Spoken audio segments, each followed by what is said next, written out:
మంచి సత్ఫలితాలను ఇస్తుంది అని చెప్పి ఈరోజు నేను భావిస్తున్నాను. అదేవిధంగా ప్రజాప్రభుత్వం అధికారంలోకి రాగానే విద్యా వైద్య రంగాలను ప్రక్షాళనకు విప్లవాత్మక చర్యలు తీసుకున్నాం. అదేవిధంగా మిత్రులారా, ఈరోజు రెసిడెన్షియల్ స్కూళ్ళలో చదువుకుంటున్న విద్యార్థులకు దాదాపుగా 10 సంవత్సరాల నుంచి డైట్ ఛార్జెస్ పెంచలేదు, 16 సంవత్సరాలు కాస్మెటిక్ ఛార్జెస్ పెంచలేదు.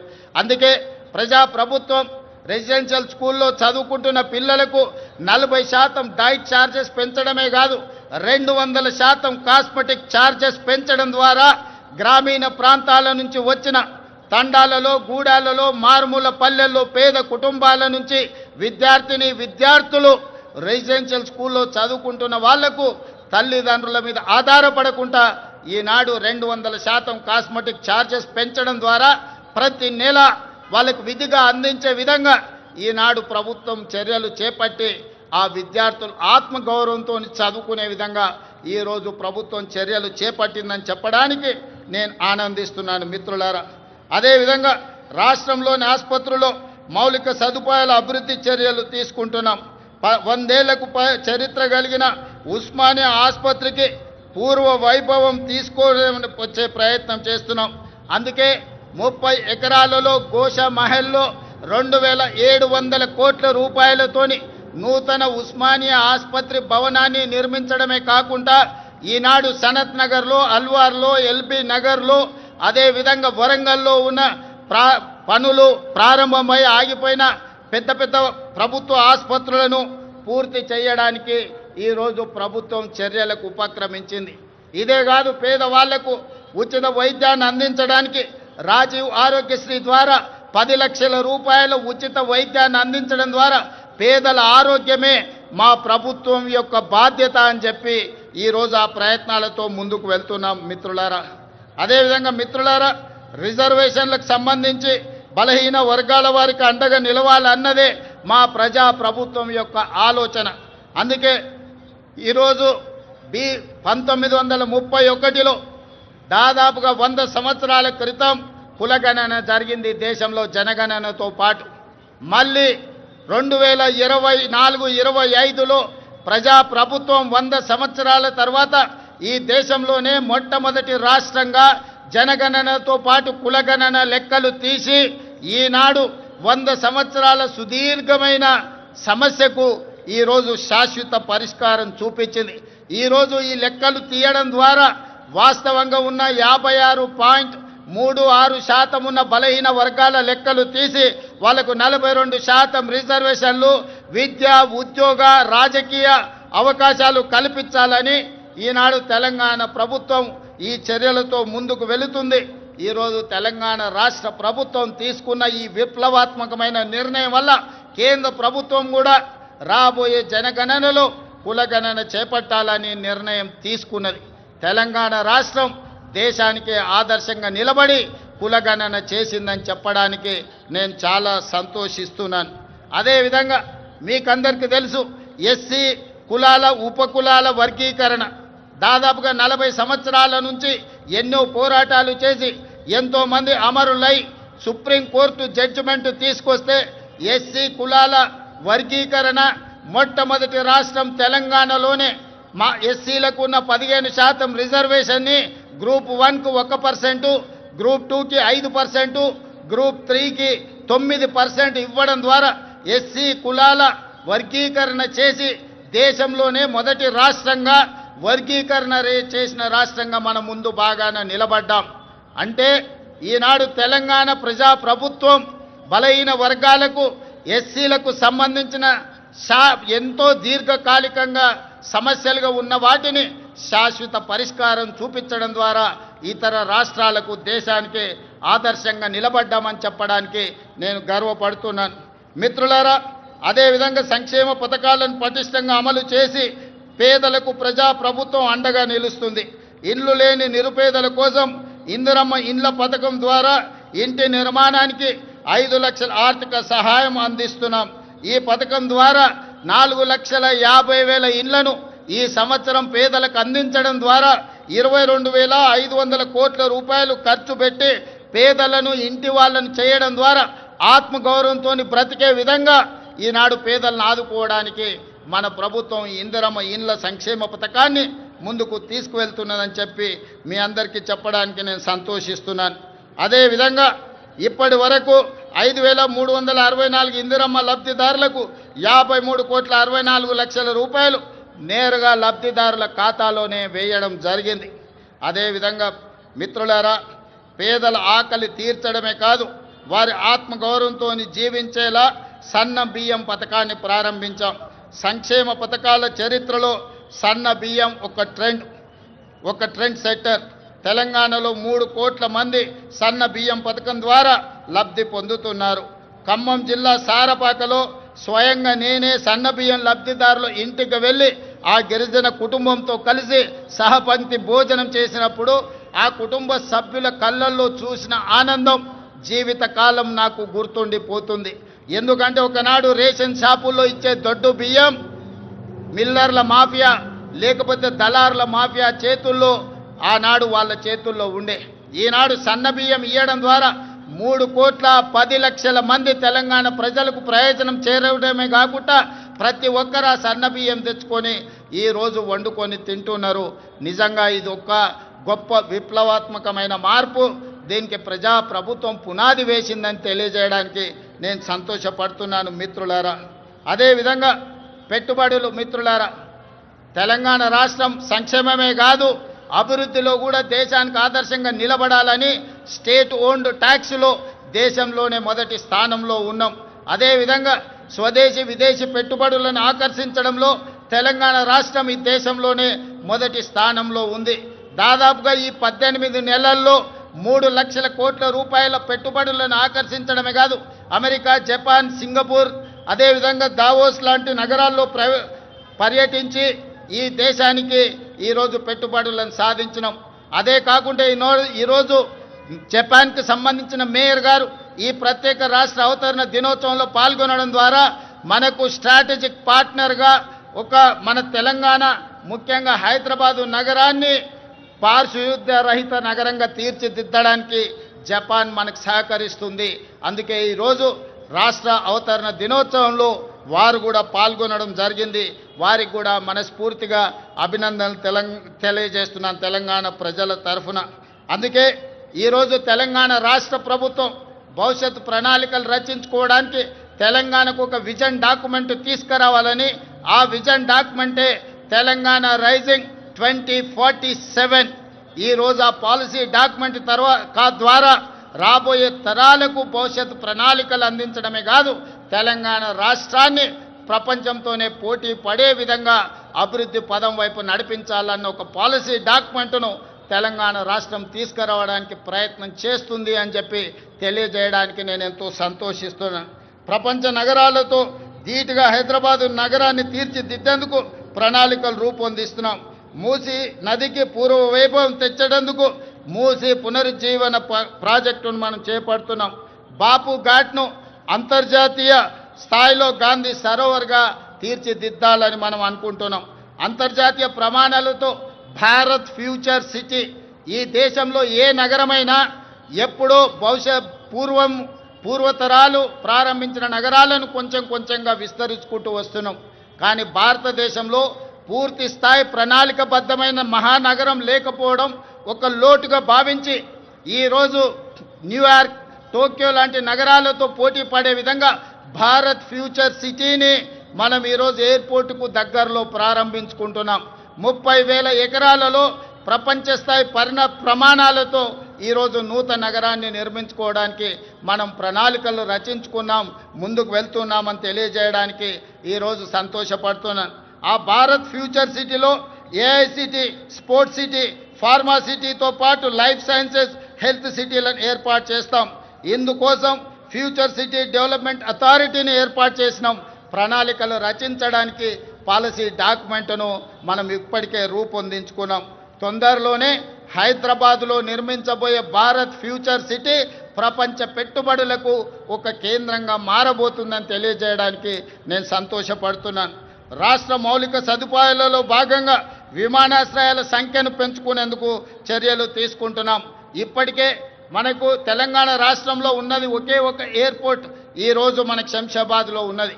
అందుకే రాష్ట్ర ప్రభుత్వం కేంద్ర ప్రభుత్వంతో చర్చించి సంప్రదించి వరంగల్లో నూతన ఎయిర్పోర్ట్కు అదేవిధంగా ఆదిలాబాద్లో ఇంకొక ఎయిర్పోర్ట్కు అనుమతులు తెచ్చుకున్నాం.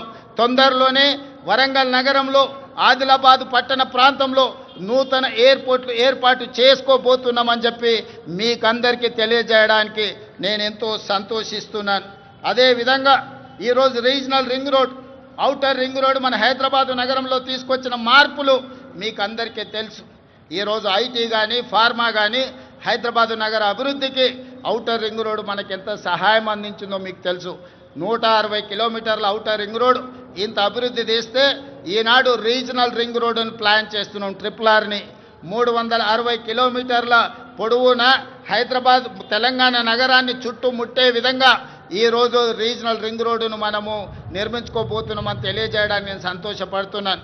రీజనల్ రింగ్ రోడే కాదు, ఔటర్ రింగ్ రోడ్డు నుంచి రీజనల్ రింగ్ రోడ్ వరకు రేడియల్ రోడ్లను వేసుకోవడం ద్వారా మన నగరాన్ని మహానగరంగా ప్రపంచ దేశాలతో పోటీ పడే విధంగా తీర్చిదిద్దాలని ఈనాడు తెలంగాణ ప్రజా ప్రభుత్వం ఉక్కు సంకల్పంతో ముందుకు వెళ్తున్నది. దీనికి మీరు అందించిన సహకారానికి నేను మనస్ఫూర్తిగా కృతజ్ఞతలు తెలియజేస్తున్నాను. అదేవిధంగా హైదరాబాద్ నగరంలో ఈ పక్క నుంచి వెళ్తున్న మెట్రో మీరు అందరూ చూస్తున్నారు. ఆనాడు కీర్తిశేషులు జైపాల్ రెడ్డి గారు పట్టణాభివృద్ధి శాఖ మంత్రిగా ఉన్నప్పుడు డాక్టర్ వైఎస్ రాజశేఖర రెడ్డి గారు ముఖ్యమంత్రిగా ఈ మెట్రోను మన హైదరాబాద్ నగరానికి పరిచయం చేశారు. ఆనాడు దేశంలోనే 2వ స్థానంలో ఉండే ఈ 12-13 ఏళ్ళు మెట్రో విస్తరించకపోవడం వల్ల 9వ స్థానానికి హైదరాబాదు నగరం పడిపోయింది. అందుకే ముఖ్యమంత్రిగా బాధ్యతలు చేపట్టిన వెంబడే విస్తరిస్తున్న నగరానికి మెట్రోని విస్తరించాలి, పేదలకు అందుబాటులోకి తీసుకురావాలని ఈరోజు మెట్రోని పూర్తి స్థాయిలో విస్తరించడం ద్వారా ప్రతి ఒక్కరికి మెట్రోని అందుబాటులోకి తీసుకురావాలనే ప్రయత్నం చేస్తున్నాం. తొందరలోనే మెట్రో విస్తరణ పనులను కూడా ప్రారంభించుకోబోతున్నామని మీకు అందరికీ చాలా సంతోషంతో తెలియజేస్తున్నాను మిత్రులారా. అదేవిధంగా శాంతి భద్రతలు ఎక్కడైనా ప్రపంచంలో పెట్టుబడులు రావాలంటే దేశంలో శాంతి భద్రతలు ఉండాలి.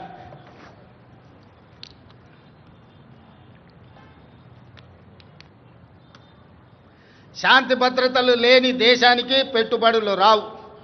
అందుకే ఈరోజు హైదరాబాద్ నగరాన్ని తెలంగాణను దేశంలోనే నెంబర్ 1గా తీర్చిదిద్దిన పోలీసింగ్ వ్యవస్థ ఈరోజు మనకు ఉన్నది. కేంద్ర ప్రభుత్వమే నిర్వహించిన సర్వేలలో తెలంగాణ రాష్ట్ర పోలీసులు అత్యంత పకడ్బందీ శాంతి భద్రతలను కాపాడడంలో దేశంలోనే మనం మొదటి స్థానంలో నిలబడ్డాం. ఇదే కాదు, డ్రగ్స్ను నియంత్రించడంలో కూడా ప్రపంచ దేశాలు పోటీ పడితే మన తెలంగాణ రాష్ట్రానికి మొదటి బహుమతి వచ్చింది. మన అధికారులు దుబాయ్లో ఆ మొదటి స్థానాన్ని గుర్తింపును గౌరవాన్ని స్వీకరించడం జరిగింది. అందుకే ఈనాడు మిత్రులారా, తెలంగాణ రాష్ట్రంలో శాంతి భద్రతలు కాపాడడంలో దేశంలోనే మొదటి స్థానంలో ఉండడమే కాదు, ఈరోజు డ్రగ్స్ గంజాయి యువతను నిర్వీర్యం చేస్తుంది. పాఠశాల స్థాయిలోనే ఈ సమస్యను మనం కళ్ళతో చూస్తున్నాం. అందుకే ఈరోజు డ్రగ్స్ గంజాయిని నియంత్రించడమే కాదు, ఉక్కు పాదంతో అణిచివేయాలన్న ఆలోచనతోని పోలీస్ వ్యవస్థను పూర్తిగా ప్రక్షాళన చేసి సంపూర్ణమైన వాళ్ళకు అధికారాన్ని అందించి తెలంగాణ రాష్ట్రంలో గంజాయి అమ్మే వాళ్ళు కానీ డ్రగ్స్ వినియోగించే వాళ్ళు కానీ కాలు పెట్టాలంటే వెన్నులో చలి జ్వరం వచ్చే విధంగా ఈనాడు మన పోలీసులు పనిచేస్తున్నారు. ఇదే కాదు, సైబర్ క్రైమ్ మీకు తెలుసు. ప్రతిరోజు సైబర్ క్రైమ్ ద్వారా మోసపోయిన వాళ్ళని ఎంతోమందిని టీవీలో పేపర్లలో చూస్తున్నాం. ఈరోజు సైబర్ క్రైమ్లో నష్టపోయిన వాళ్ళను కోట్లాది రూపాయలను రికవరీ చేయడమే కాకుండా దేశంలో అత్యంత పకడ్బందీ సైబర్ క్రైమ్ను నియంత్రించే వ్యవస్థ ఈనాడు తెలంగాణ రాష్ట్ర పోలీసులు నిర్వహిస్తున్నందుకు వాళ్ళని అభినందించడమే కాదు, ఇంత గొప్పగా మనం శాంతి భద్రతలను కాపాడుతున్నామని తెలియజేయడానికి నేను గర్వపడుతున్నాను, నేను ఆనందిస్తున్నాను మిత్రులారా. అదేవిధంగా మిత్రులారా, తెలంగాణ రాష్ట్ర ప్రభుత్వంలో ఈ మధ్య కాలంలోనే భారత్ సమ్మిట్ను మనం నిర్వహించుకోవడం జరిగింది. భారత్ సమ్మిట్ ద్వారా దాదాపుగా 100 దేశాలకు సంబంధించిన ప్రతినిధులు హైదరాబాదు నగరానికి వచ్చి తెలంగాణ రాష్ట్రంలో పెట్టుబడులకు అనువైన అంశాలను, పరిపాలనలో సరళీకృతమైన విధానాలను, అదేవిధంగా ఇక్కడ ఉన్న శాంతి భద్రతలను, ప్రభుత్వం ఇస్తున్న అనుమతులతో పాటు ఇక్కడ ప్రజల యొక్క హక్కులను కాపాడడానికి ప్రజాస్వామిక వ్యవస్థలను బలోపేతం చేసి ప్రపంచానికే ఆదర్శంగా నిలబడి డాక్టర్ బాబాసాహెబ్ అంబేద్కర్ గారు అందించిన రాజ్యాంగాన్ని తూచా తప్పకుండా అమలు చేస్తున్న తెలంగాణ ప్రభుత్వం గురించి భారత్ సమ్మిట్లో 100 పైగా దేశాలు పాల్గొని 3 రోజులు తెలంగాణ రాష్ట్ర ప్రభుత్వం తీసుకుంటున్న చర్యలను నిశితంగా గమనించి వాళ్ళు అభినందించడమే కాదు 100 దేశాలలో ఈరోజు తెలంగాణ రాష్ట్రం గురించి హైదరాబాదు నగరం గురించి వాళ్ళు ప్రచారం కల్పిస్తున్నారని చెప్పడానికి నేను సంతోషపడుతున్నాను. అదేవిధంగా ఈరోజు మీకు తెలుసు ప్రపంచ సుందరి పోటీలు అందాల పోటీలు కాదు, ఇది తెలివికి పరిజ్ఞానికి ప్రపంచానికి పరిచయం చేయడమే కాదు. ఈరోజు తెలంగాణ రాష్ట్రంలో గొప్ప సంపద ఉన్నది. గుడులకు సంబంధించి కానీ ప్రకృతి సౌందర్యం కానీ మన ప్రాంతంలో ఎన్నో ఉన్నాయి. రామప్ప దేవాలయం, 1000 స్తంభాల గుడి, అదేవిధంగా యాదగిరిగుట్ట టెంపుల్, ఈరోజు హైదరాబాద్లో చౌమల ప్యాలెస్ కావచ్చు, చార్మినార్ కావచ్చు, చార్మినార్ ప్రాంతంలో ఉన్న చుడీ బజార్ కావచ్చు, లాడ్ బజార్ కావచ్చు, ఇలా తెలంగాణ రాష్ట్రంలో ఉన్న గొప్ప గొప్ప కట్టడాలను అదేవిధంగా ఈ అంతర్జాతీయ స్థాయిలో మన ఉత్పత్తి చేస్తున్న ప్రోడక్ట్స్ని అన్నిటిని కూడా ప్రపంచానికి పరిచయం చేయడానికి ఈరోజు ప్రపంచ సుందరి పోటీలను నిర్వహించడం జరిగింది. ప్రపంచంలోనే ఒక్క గొప్ప పిల్లల మర్రిగా పాలమూరు జిల్లాలో ఉన్న పిల్లల మర్రిని ఈ పర్యాటకులు వచ్చి చూడడం జరిగింది. ఈరోజు 108 దేశాలకు సంబంధించిన ప్రతినిధులు ఈ ప్రపంచ సుందరి పోటీలలో పాల్గొనడం జరిగింది. 25 రోజులు ఇక్కడ అన్ని రకాలుగా రక్షణ కల్పించి అన్ని ఏర్పాట్లను మన టూరిజం డిపార్ట్మెంట్ చేయడం ద్వారా ఈరోజు ప్రపంచానికే హైదరాబాదు నగరం తెలంగాణ రాష్ట్రం పెట్టుబడులకు అనువైన కేంద్రంగా ప్రభుత్వం ఇతర దేశాల నుంచి వచ్చిన పర్యాటకులకు రక్షణ కల్పిస్తుంది. వాళ్ళందరూ కూడా ఈ రాష్ట్రంలో పర్యటించవచ్చు. ఈ రాష్ట్రంలో పర్యాటకులు చూడడానికి అద్భుతమైన కట్టడాలతో పాటు ప్రకృతి సౌందర్యం ఉంది అని ఈరోజు ప్రపంచానికి చాటి చెప్పడం జరిగింది. టూరిజం డిపార్ట్మెంట్ కూడా ఒక గొప్ప కార్యక్రమాన్ని తీసుకొని అద్భుతంగా నిర్వహించిందని మీ అందరికీ తెలియజేయడానికి నేను సంతోషపడుతున్నాను. అదేవిధంగా మిత్రులారా, 2047 నాటికి భారతదేశానికి స్వతంత్రం వచ్చి 100 సంవత్సరాలు పూర్తి చేసుకోబోతుంది. 1947 15 ఆగస్టు నాడు స్వతంత్రం వస్తే 15 ఆగస్టు 2047 నాటికి 100 సంవత్సరాలు మనము ఈ స్వేచ్ఛను ఈరోజు మనం అనుభవిస్తున్న స్వతంత్రాన్ని పూర్తి చేసుకోబోతున్నాం. కాబట్టి 100 సంవత్సరాల స్వతంత్రాన్ని నిర్వహించుకోబోతున్న మనము ఒక గొప్ప లక్ష్యంతో తెలంగాణ రాష్ట్రాన్ని అభివృద్ధి పదం వైపు నడిపించాలని ఈనాడు ప్రజాప్రభుత్వం నిర్ణయం తీసుకున్నది. దాంట్లో భాగంగానే తెలంగాణ రైజింగ్ 2047 అని ఒక పాలసీ డాక్యుమెంటును, ఒక విజన్ డాక్యుమెంటును తీసుకురావడం ద్వారా ప్రపంచంతో పోటీ పడాలి అని ఈరోజు మనం నిర్ణయించుకున్నాం. అందుకే 2047 నాటికి భారతదేశం $30 ట్రిలియన్ ఎకానమీకి చేరాలని ప్రయత్నం చేస్తున్నది, లక్ష్యం పెట్టుకొని పని చేస్తున్నది. మరి భారతదేశం ప్రభుత్వం $30 ట్రిలియన్ ఎకానమీని ఈరోజు దృష్టిలో పెట్టుకొని ప్రణాళికలు చేసుకుంటే తెలంగాణ రాష్ట్ర ప్రభుత్వం అందులో భాగస్వామి కావాలి, అగ్రభాగాన నిలబడాలి అని తెలంగాణ రైజింగ్ 2047 పాలసీ డాక్యుమెంట్ తీసుకొచ్చినాం. అందుకే ఈరోజు పరిశ్రమల కోసం, వ్యాపార సంస్థల కోసం, విద్యా ఉపాధి అవకాశాల కోసం అన్ని రకాలను మనం ఈరోజు అన్ని రకాల పాలసీలను తెచ్చుకోవడమే కాకుండా energy policy, tourism policy, industrial policy, investment policy, అదేవిధంగా హెల్త్ పాలసీ, ఇట్లాంటి పాలసీలన్నీ కూడా తెలంగాణ రాష్ట్ర ప్రభుత్వం ఈ మధ్యలోనే ప్రజలకు పరిచయం చేయడం జరిగింది. ఈ పాలసీలన్నిటిని కలిపితే తెలంగాణ రైజింగ్ 2047, తద్వారా తెలంగాణ రాష్ట్రాన్ని ప్రపంచంతో పోటీ పడే విధంగా తీర్చిదిద్దాలన్నదే మా ఆలోచన.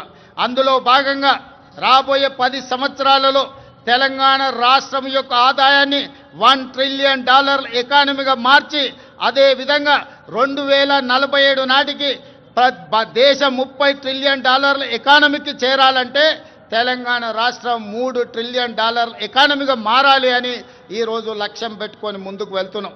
ఈరోజు దేశ జనాభాలో 2.5% ఉన్నాం, కానీ జీడిపిలో 5% మనం అందిస్తున్నాం.